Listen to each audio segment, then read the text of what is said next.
1 verse 26 and to 28. The culture of blessing. Pakisabi nga, the culture of blessing. Louder, 1, 2, 3, go. Then God said, sabi ng Diyos, nung nilikha ng Diyos ang tao, let us make a man in our image, according to our likeness. Let them have dominion over the fish of the sea, over the birds of the air, and over the cattle, over all the earth, and over every creeping thing that creeps on the earth.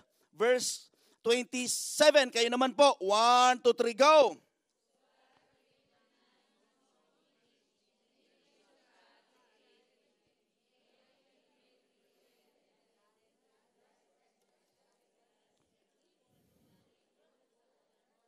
Then God blessed them, and God said to them, be fruitful and multiply. Fill the earth and subdue it. Have dominion over the fish of the sea, over the birds of the air, and over every living thing that moves on the earth. Yan ho ang pagkalikha ng tao. Yan ho, paano nung lumikha ang Diyos, nilikha ng Diyos si Adam and Eve, nilikha ng Diyos ang tao, may nakalakip na pagpapala. Pakisabi nga, may nakalakip na pagpapala. Parang ganito ho yan. Nung bago ipinanganak ko ang aking panganay, even aking pangalawa na si Karsten, ay bago sila lumabas sa mundong ibabaw, nakahanda na ang kanilang mga diaper, ang kanilang mga milk, nakahanda na ang lahat. Pati yung mga duyan, lalong-lalo na yung mga first baby. Di po ba? Lalong yung mga lolo't lola, handa yan. Yung unang apo, handa yan. Talagang excited na makita ang kanilang apo, ang kanilang anak. Di po ba? Bago lumabas tayo sa ibabaw ng mundo, ang iyong magulang naghanda kahit papaano. How much, ganun din ho ang Diyos. Bago nilikha ng Diyos ang tao, nilikha niya muna ang mga creation. Nag-create muna. Naglumikha muna siya ng paglalagyan ng tao. Hello? Kaya nga, hindi mo po problemahin ito dahil ang Diyos mismo ay mula pa sa umpisa, nagpo-provide na siya. Ang Diyos, ikinalat na niya ang pagpapala. Kunin mo na lang. Hanapin mo na lang, tanggapin mo na lang, tignan mo na lang kung nasaan yung blessing. Kaya lang minsan ang tao, ang dami nang natanggap na pagpapala, ang dami nang natanggap na blessing, na pabor mula sa Diyos, ang namamagnify sa isip, sa tingin, sa kaisipan, sa katauhan ng isang nilalang ay yung mga wala sa kanya. Yung mga negative na bagay. Hello?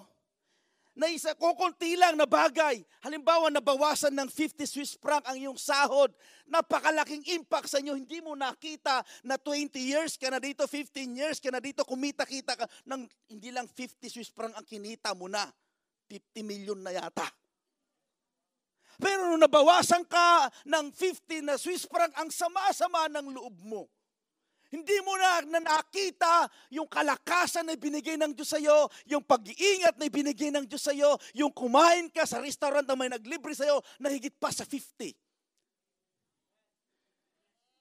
So, walang problema sa Diyos. Ang may problema nasa tao. Nandiyan na lahat ang pagpapala. Tignan mo yung katabi mo kung blessing sa iyo. Nasa paningin ho, nasa tao, nandyan na lahat. Inilikha, nandyan na lahat. Hininga, buhok, katawan, head and shoulder, knees and toes. Pati kanin, nandyan na lahat. Kaya lang ang tao, hinahanap yung, mayroon na nga, mas marami minsan yung reklamo. Napakainit naman. Napakataas naman ng sound. Hindi mo nakita yung kapugihan ni pastor. Hello? Minsan ganun tayo. Ang aking madam may ganito siya. Ang aking lahat ng mga negative kay madam. Hindi mo nakita kung paano ka rin pahalagahan. Bigyan ng sahod na abot ng kanyang makakaya. Kung gusto mo ikaw na maging madam, siyang maging ano.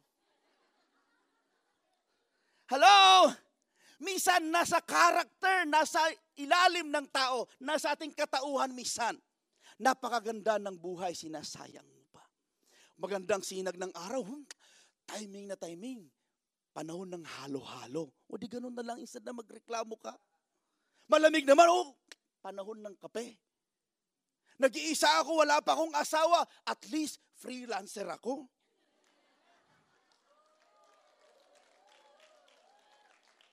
Walang nag-check sa akin, kaya lang ko umuwi, anong ginagawa, ikaw talaga umuwi ka kahit anong gusto mo. Malaya. May naliligaw sa'yo, buhat ng bag mo, di ayaw mo may kargador ka pa. Hindi minsan natin nakikita, buti pa sila.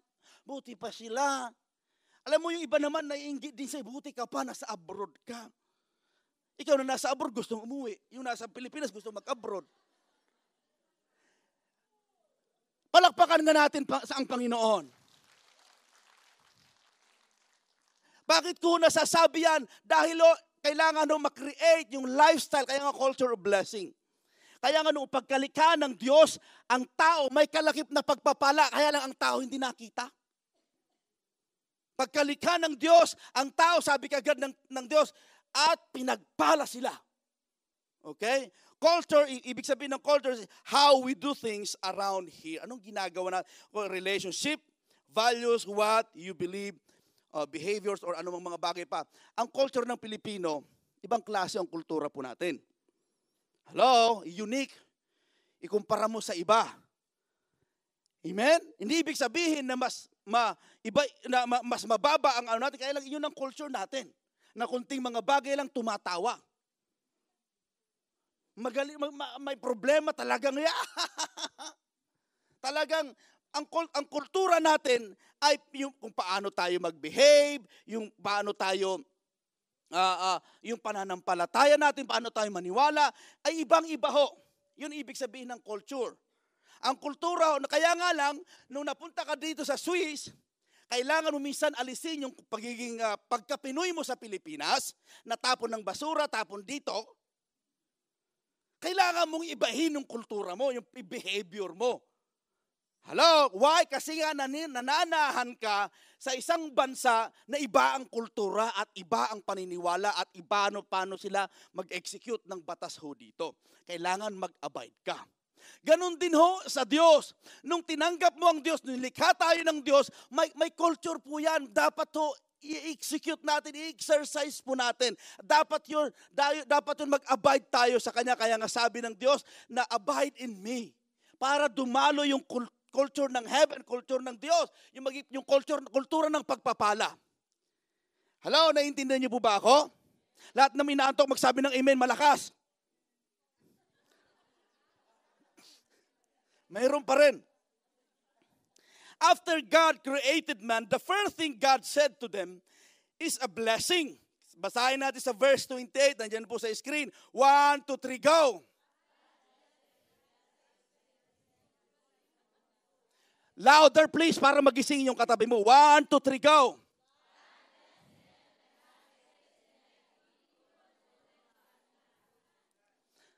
Amen? God bless them and God says, sinabi pa ng Diyos to them, be fruitful and multiply. Maging mabunga kayo at magpakarami kayo yan ng pagpapala na ibinigay ng Diyos. Ang tao naman, ibang klase, limitado. Lord, dapat lang maging mabunga kami, mag-anak kami ng marami. Magpakarami kami. Hanggang dun lang ang alam. Magpakarami sa pisikal. Maling-mali kapatid kung yun lang. Hello? Maling-mali kung pera lang ang pinag-uusapan dyan. Ang Diyos nung sinabi niya, hindi lamang isang bahagi o dalawang bahagi ng iyong buhay, lahat ng bahagi ng iyong buhay, gusto ng Diyos pagpalain at magiging mabunga ka. Sabihin mo sa katabi mo, kapatid, dapat lahat bless ka. Hello? Tignan nyo, may mga bless sa pera, sa Swiss franc. Ang kanilang kaluluwa naman, punong-puno ng kalungkutan. Walang kaligayahan. Hello? May bless naman, masaya, pero salat naman sa pera. Pero ang gusto ng Diyos, lahat ng ito, meron ka. Dahil yan ang pagkalikha ng Diyos sa'yo. Sabihin mo sa katabi mo, kapatid. Lakasan mo, kapatid. Ako'y naniniwala. Marami pang pagpapalang darating sa buhay mo. Kagaya ho niyan. Kapatid, marami pagpapala karating sa buhay mo. Walang sinasabihan.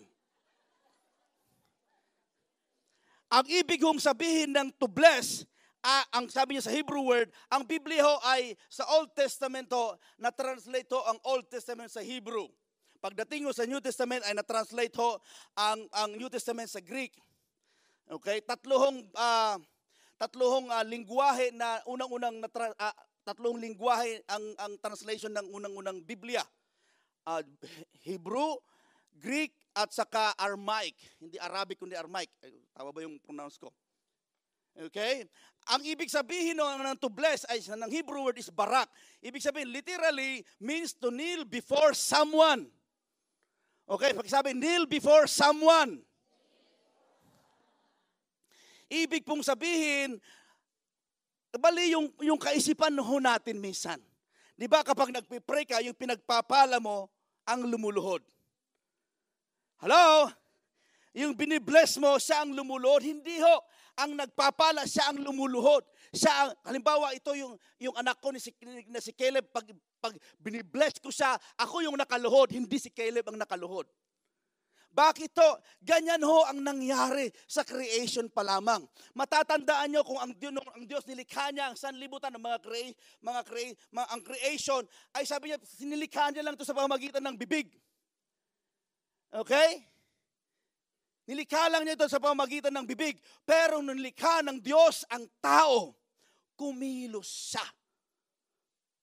Kumuha siya ng putik or dust. Kumilos siya, yung pagiging Diyos siya pa rin, kaya lang ibinaba niya ang kanyang sarili, mamuhay ka lang. Hingahan ka lang sa ilong. Ganun ho ang Diyos, He is God. Pero in yet, para pagpalain ka, kailangan niyang bumaba. Kaya nga ang ating Panginoong Hesus, kailangan niyang magkatawang tao, bumaba, para mabuhay ka, para magkaroon ka ng salvation. Ganyan ho, magpala ang Diyos. Even sa umpisa pa nung araw, ang Diyos mismo ay nag-step down na siya para likhain ka. Ang Diyos ho, marunong magpakumbaba para i-bless ka. Sabihin mo sa katabi mo, ikaw kaya? Tayo kaya? Sometimes, lalo tayo mga magulang. Hello, lalo tayo mga parents, minsan napakahirap natin mag-sorry sa ating mga anak. Pero alam nyo ba, yung sorry na bibitawan mo sa iyong anak na pagkakamali ng desisyon na ginawa mo, napakalaking impact sa kanya at isang blessing sa kanya. Kung hindi mo binibitawan yon, lalaki rin ang inyong anak, hindi siya marunong mag-sorry. Hello?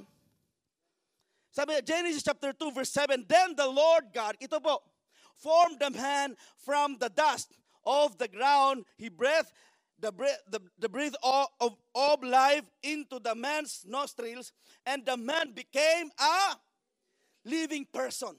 Kaya ka may buhay dahil hiningaan ka ng Diyos. Dahil ang Diyos mismo nagbigay ng buhay sa iyo. At hindi ho para lang, pwede naman niyang sabihin, yung dust na yan, mag-form ka ng tao at mamuhay ka. Pero hindi ho. Hello? Kaya ho tayo magpapala.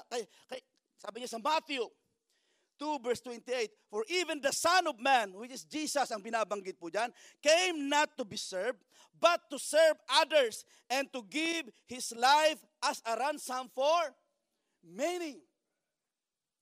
Ang Diyos ho, ang ating Panginoong Jesus, pumunta sa lupa, hindi para paglingkuran siya. Diyos na siya.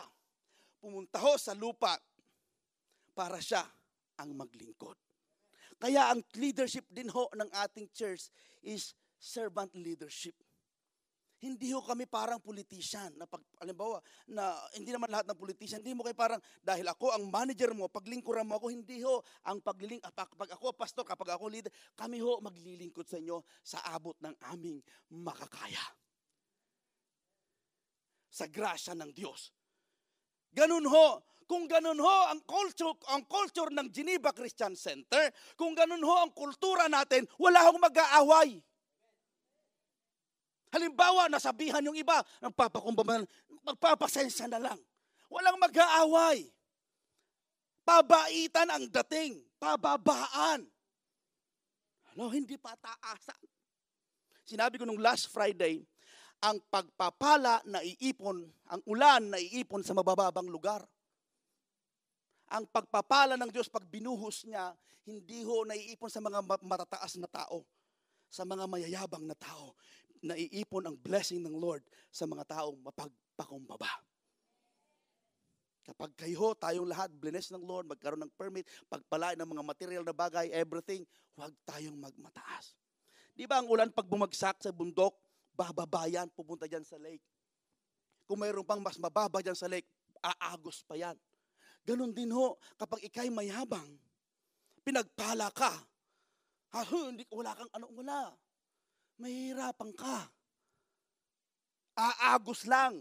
Dadampi lang ang pagpapala sa'yo. Parang lumalampas lang. Bigyan ko na isang example.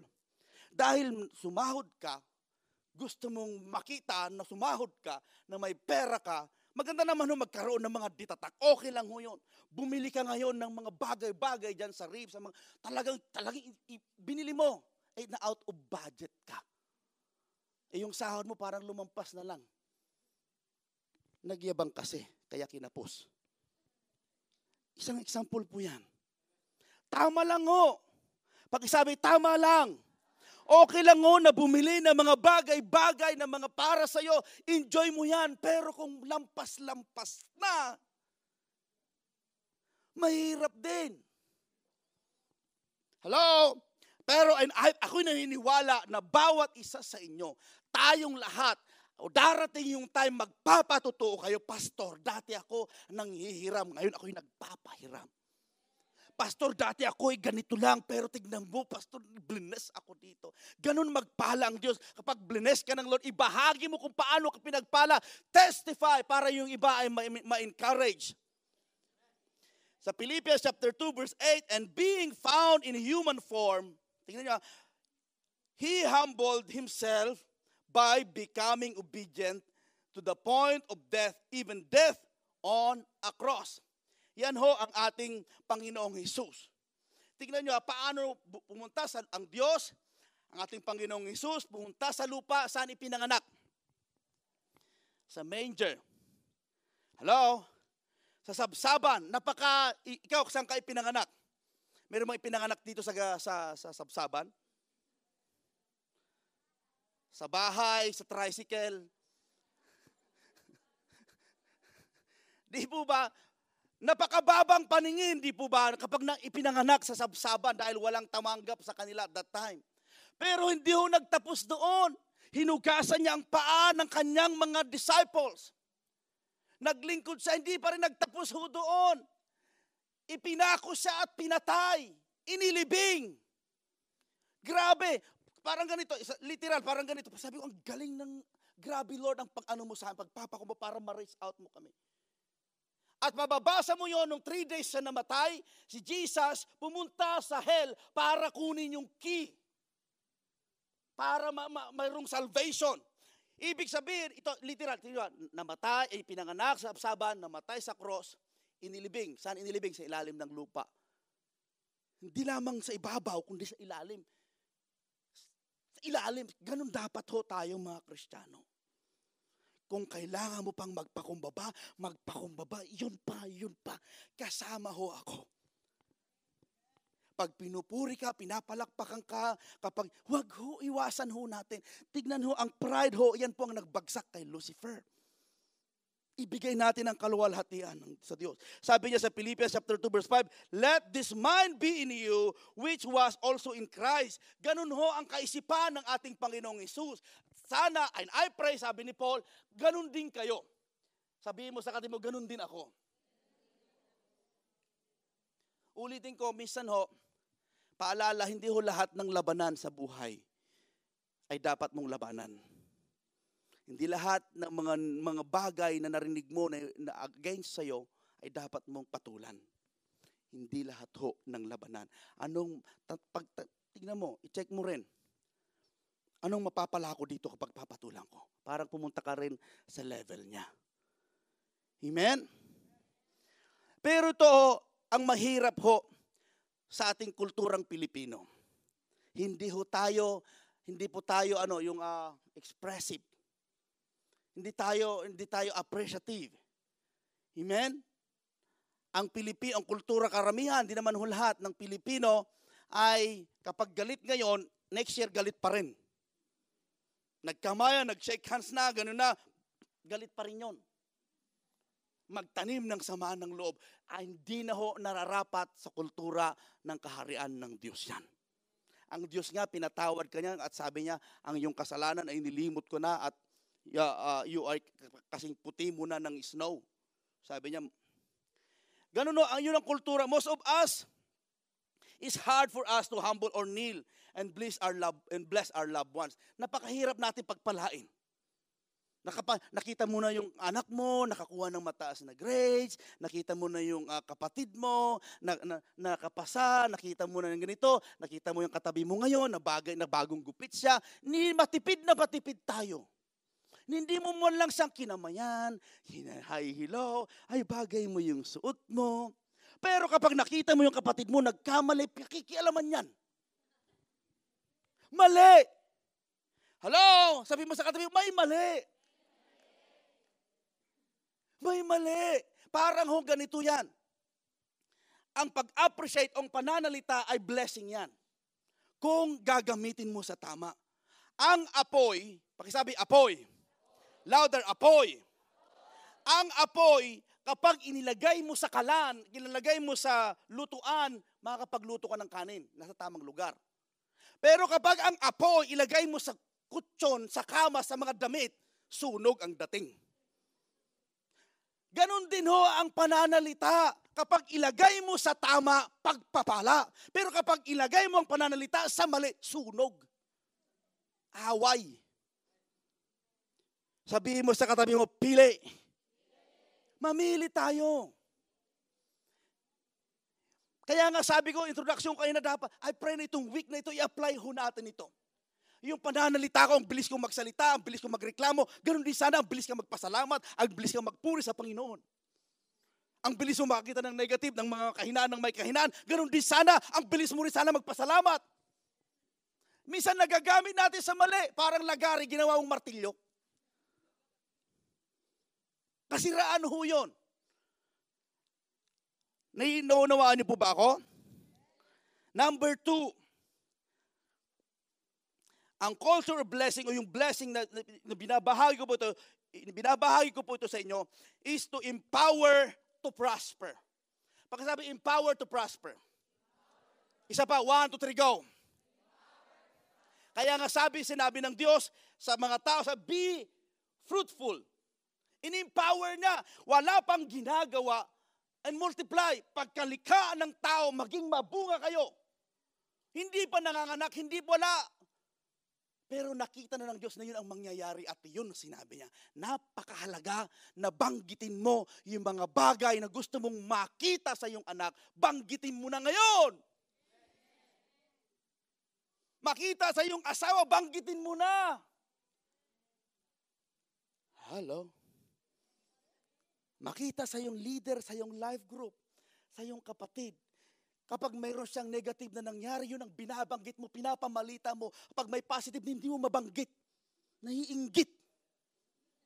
Mali! Hello? Kapag nakita si brother, si sister, ba't ganun yun? Pero kapag nakita si brother, nagbago ang buhay, nakita si sister, kahit paano lumalaban, may challenges, pero nandyan talagang pumupunta. Ba't di mo? Sister, alam ko, talagang nakita ko, naririnig ko, may mga bagay na challenges ka, pero proud ako sa iyo, pinibigyan mo ang panahon ng Diyos, kasama mo ako. Ito yung sister na yun, talagang, kaysa naman, magkaroon tayo ng culture of blessing. Pwede po ba itong week na ito, ulitin ko, wala mo nang magreklamo, kapag kasama mo sa life group, kasama mo sa bahay, asawa, kapatid, kaibigan, walang unang magreklamo. Walang magsisalita ng negative. Wala mo nang mainit ang ulo, ipospon muna. Kapag galit ka na, hallelujah, praise the Lord. Tignan mo mag-iba. Alam mo, ibinigay ng Diyos ang kapangyarihan sa iyo eh. God gives you a power to prosper. God desires that every aspect of our lives prospers, not only material and financial blessing. Our emotions, relationships, health, character must also prosper. Hindi po pwedeng mayaman ka, mayabang ka naman. Hindi pareho. Parang yung, di ba narinig niyo? Parang yung nagdamit ng pula, kaya ko, na may bilog-bilog na puti, na may damit na may bilog-bilog na pula. Polka dots. Tapos nakapantalon ako ng stripe. Tapos nakasombrero ako ng kagaya ng sombrero ni Kuya Rudy. Yung baba, tapos yung sapatos ko ay sandalya ko, tapos nakamedyas ako hanggang dito. Anong tawag doon? Passion daw. Hindi, baduy. Hello, hindi na naaangkop. Kaganon din ang Kristiyano na tinawag ni Kristo, tinawag nilikha ng Diyos na pinagpala, at kung parang kawawa, parang kawarang pinag-self-pity, baduy. Kapag nawala na, kawawa naman ako, hindi ho naaangkop, pinagpala ka, hindi naaangkop sa iyong hindi nakikita sa iyong gawa. Alam mo, buhay ang Diyos namin. Kaya lang kapag nandun ako sa church, tulog ako lagi.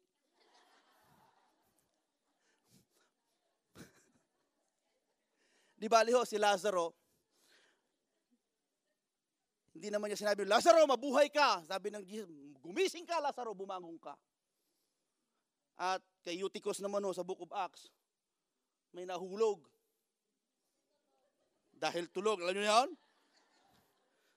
Anong nangyari? Pero buti na lang, binuhay. Huwag kayong mag-alala. Palakpakan natin ang Diyos. Ginagawa ko, alam ko po, naiintindihan ko kayo kasi yung iba, napaka-honest sila, pastor, talaga kapag nasa church ako, gusto kong makinig, naiintindihan ko naman. Kaya lang talaga parang, ayaw ko isandal yung ulo ko sa likod kasi parang, sabi ko, napakaganda. Pero pagdating ko naman sa labas, nakita ko magtatawanan sila, sabi ko, nung ayaw ko naman sabihin, brother or sister, sa loob kanina, tulog ka, pag dito sa labas, pinakamalakas na Tumayo nga tayo lahat, palakpakan natin ng Diyos. Come on, stand up, stand up. Sumigaw tayo ng hallelujah. 1, 2, 3, go. Sabihin mo ng malakas sa iyong katabi, kapatid, makakaupo ka na. Gagawin natin lahat ng ating makakaya para mag-sync yung salita ng Diyos. Kaysa naman tinulugan mo ako, tapos sabihin mo mamaya, anong sinabi ni pastor? Anong sinabi ni pastor? Ano sinabi ni pastor? Yung ano daw, huwag kang magreklamo.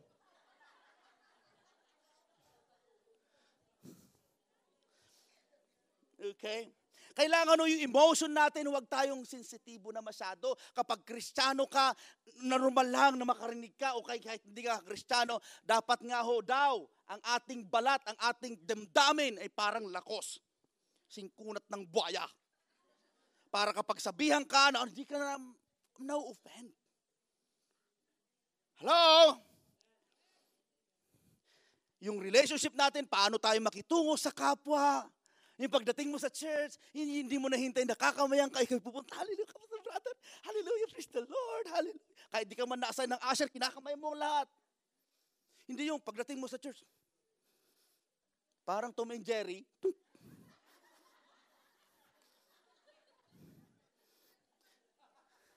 tapos nung pagkatapos ng service, parang hinahabol ng pusa na, hindi naman ganon. Makipag-mingle ka. I-improve po natin. Kaya ngayon iba nasasabihan ko, kapatid, magkasama na kayo sa bahay. Magkasama kayo sa life group. Magkasama kayo sa trabaho.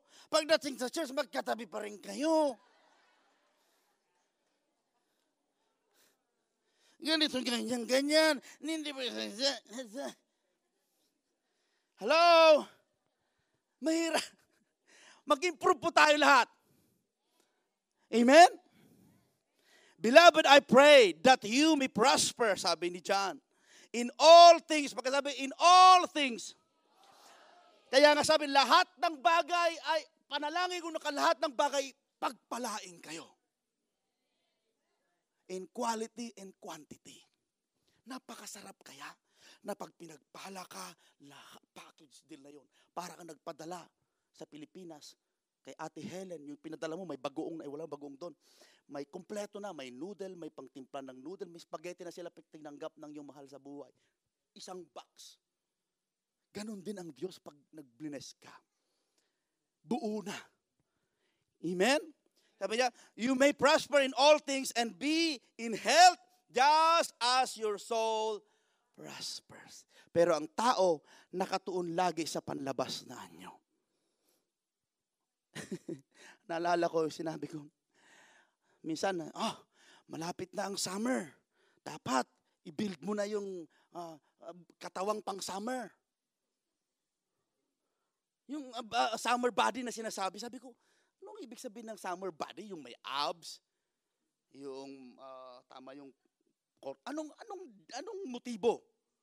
Ibig mo sabihin yung katawan namin, hindi pang summer?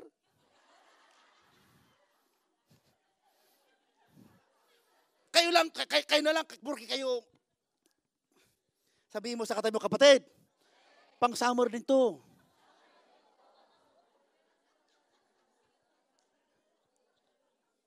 Kung magpapayat ka, kung mag-exercise ka, do it for the glory of God. Dahil gagamitin pa ako ng mahaba ng Diyos. Amen. Walang problema ho doon. Physical fit ka, okay lang ho yun. Pero ang motibo ng puso, don't display. Gawin mo para sa Panginoon. Hello? Pero okay naman ho na ako nga kailangan ko rin Alam niyo po ba ang Diyos, siya po ang author ng blessing. Pero ang diablo, siya naman ho ang author ng sumpa. Huwag tayong magpagamit. Ang tao minsan hindi namamalaya na gagamit tayo ng diablo. For example ho, mayroong nagngangalang isang kabataan na kung saan talagang may anger problem siya. Galit, mabilis magalit, mabilis manapak. Okay, talagang ano. And then ipinag-pray nung isang pastor. Sabi niya, sige mag-pray tayo, pakinggan natin ang Lord. Pinag-pray niya yung kabataan na yon.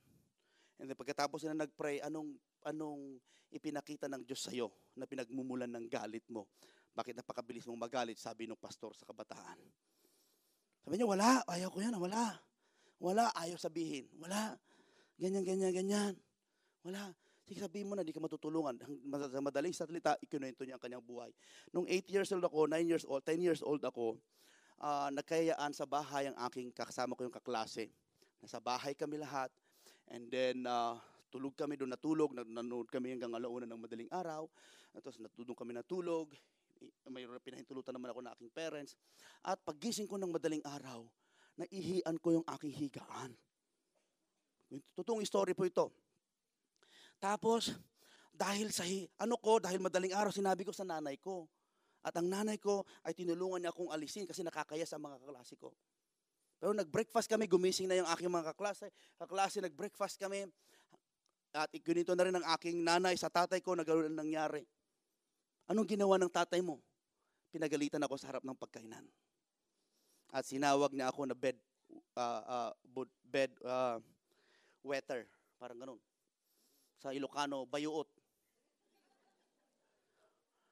At pinababa niya yung short ko sa harapan ng aking kaibigan, inispanky niya ako. 10 years old, hanggang naging kabataan na, hanggang yun talaga napakabakal. Mayroong galit na namuo. Hindi naman alam ng magulang.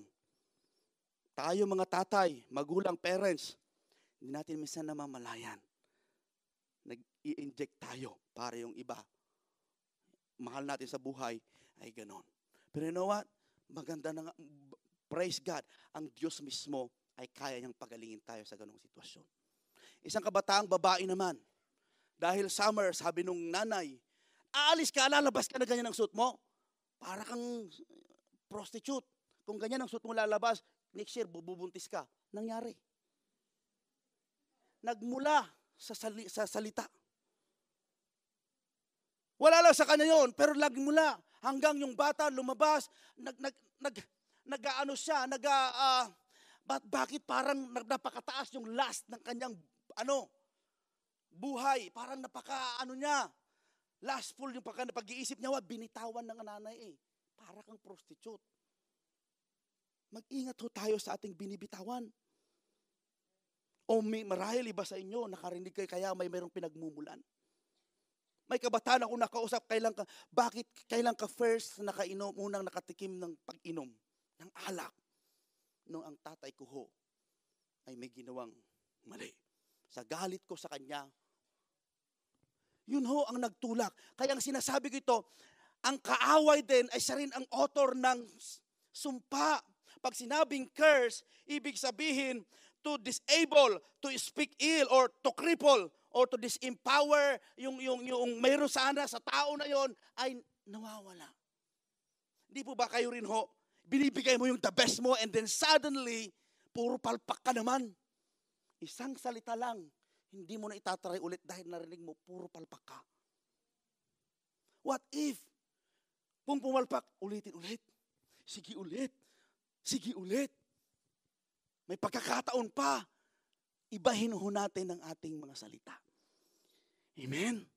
Akala natin wala lang. Akala natin okay lang. Pero mayroong negative. Kaya minsan ako ho, may own testimony. Bakit ganun na lamang ang tatay ko, mas malapit ako sa tatay ko, mas close kami. Pero ang nanay ko ay parang, alam mo naman, mafe-feel mo naman, parang hindi ako gaano sa kanya. Pero nagpe-pray ako, na-minister na ako, na-deliver din ako dito, lumaya ako dito. Kasi at that time, ang nanay ko ay papunta sa bukid, nasalubong niya ako kasama ang aking nililigawan sa kabilang baryo sa school. Pag nakita niya ako, saan ka pupunta? Ihatid ko lang po siya. Huwag kami ito. Pinahiya ako sa classmate ko. Mula noon, hindi na ako nag-open sa kanya. Ini-reveal sa akin ng Lord John. Iba yung approach. Maganda naman yung intention, kaya lang yung approach. And then tuturuan tayo lahat dito ng Diyos. Amen? So mag-ingat tayo sa ating mga binibitawan. And I pray sa oras na ito,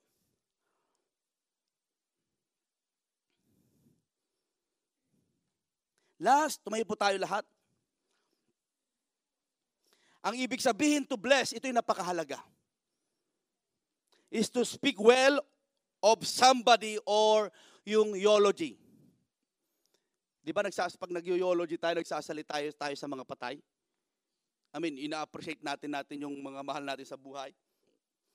Basahin ko lang po ito. Sabi niya, your eulogy should not be spoken to you when you are lifeless. Wala nang apekto yun. Di ba kapag may bangkay dyan, nanay, ang bait-bait mo, nanay, patawarin mo ako, kuya, ganito, ganyan. Napakagandang salita. Wala nang apekto yon. Yung magandang salita, yung ako as a pastor, yung good, yung eulogy nyo sa akin, sabihin nyo na ngayon habang narinig ko pa. Sabihin mo na sa tatay mo, sa nanay, sa kaibigan, sa yung mahal sa buhay. Kaysa naman sasabihin mo, pantay na ang paa. Ganyan ho ang nangyayari. Di mo ba alam yung eulogy na yun kapag sabihin mo habang buhay pa siya, parang ano yan, parang gasolina yan. Parang nakaka-inspire yan. Hello, sabihin mo na, mahal na mahal kita. Tay, patawad ho dahil naging soil ako. Leader, sorry ha, nakapagsabi ako ng negative sa'yo. Kaysa naman nung wala na si leader, wala na si kaibigan, wala na si best friend, puro games ang pinag-uusapan. Puro negative ang pinag-uusapan. Pero nung wala na, sayang. Sabihin mo sa katabi mo, kapatid, banggitin mo na sa akin yung eulogy mo pag ako'y kinuha ng Lord. Mali, baliktad. Kahit sabihin mo ng sabihin na paulit-ulit, kahit iyak ka mo, maglulupasay ka, hindi na niya marinig. Kung habang buhay pa siya, sinabi mo sana, at patuloy mo yung hindi pa huli ang lahat. Hindi pa huli ang lahat. May pag-asa pa.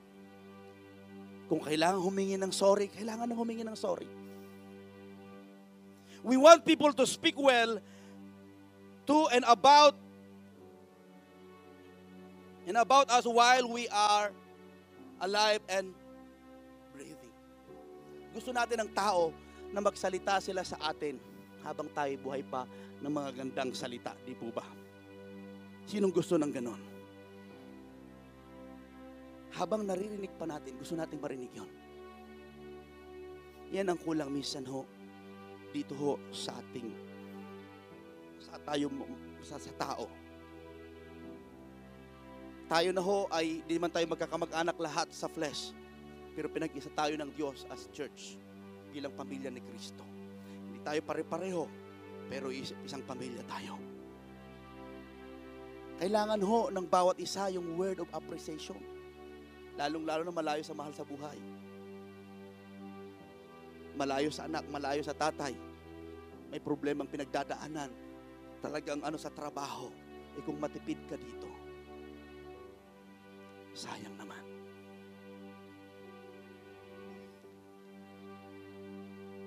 Tell who they are, their destiny, kagaya ng sinabi ng Diyos kay Abraham at kay Eve. Nung nilikha siya, you are blessed. Nilikha kita para mag-rule, mamahala, to govern. Nilikha kita para mag-prosper. Di pa nakikita, tingnan niyo, blessed ng Lord si Abraham at saka Eve, wala pa silang ginagawa. Minsan naglalaro sa isip natin, paano ko siya i-bless, pastor, ang pangit Panginoon. Dito wala pang ginagawa si Adam and Eve. Pinagpala na, sinabihan na ng magaganda. At yung binitawang salita ng Diyos mismo, nangyari sa kanila. Not necessary na hintayin mo bang maging mabait ang iyong tatay, ang iyong asawa, ang iyong mahal sa buhay. Bitawan mo na ngayon yung gusto mong makita sa kanya. That's the culture of blessing. Hello? Wala akong pinipili. Sasabihin ko ito, pag mabait ka na, no. Mas maganda nga sabihin mo habang hindi pa siya mabait. Baka sakaling matauhan. Hindi mo siya binobola, hindi mo siya, maging sincero ka. Meron kasi, maging sincero ka, tignan mo mata sa mata. Alam naman ng sinasabi mo kung binobola mo siya. Amen? Ang aking kapatid na babae, nung first time kong sinabihan ng I love you, mahal kita ate, umiyak. Hanggang nung mag-usap ka na magtatawag kami, nag-I love you na rin.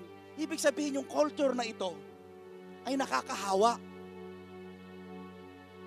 Amen? Nakakahawa, nakakasalin. Bakit di mo ipasa? Kung marunong kang magpasa ng kahinaan, ng may kahinaan, bakit di mo ipasa ito? Hello, it's time, church, na mag-grow tayo.